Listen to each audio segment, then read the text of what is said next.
kenapa kita mesti redha dengan qada Allah Subhanahu wa taala.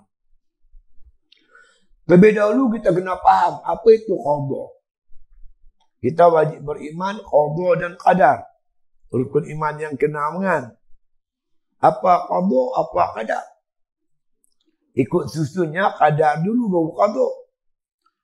Qadar ni tuan-tuan sekalian itu makna asalnya atau sukatan, qadar, ratio. 1/2, 2/3, kecil, besar. Itu semua dipanggil qadar. Dalam bahasa Tauhid dipanggil ketentuan, taksis.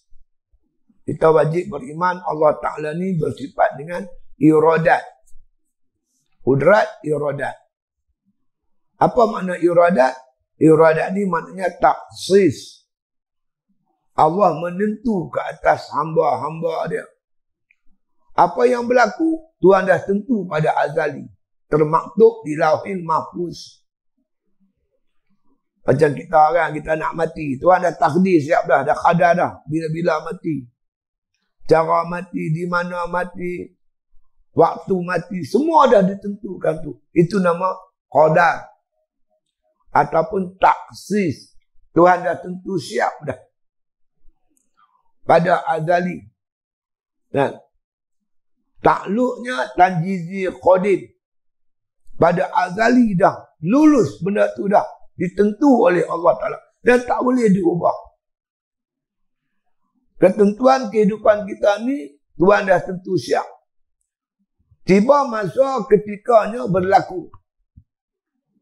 Maka berlaku tu dipanggil khabar. Macam saya ni kan, kematian saya dah ada dah. Tapi dalam bentuk takdir atau qadar. Tuhan dah tentu dah pada azali bila saya nak mati begini-begini. Tiba masa dan ketikanya, maka matilah saya. Mati itu dipanggil qadar. Berlaku tu panggil qadar. Takluk kudrat, tanjizi hadis, tunai baharu.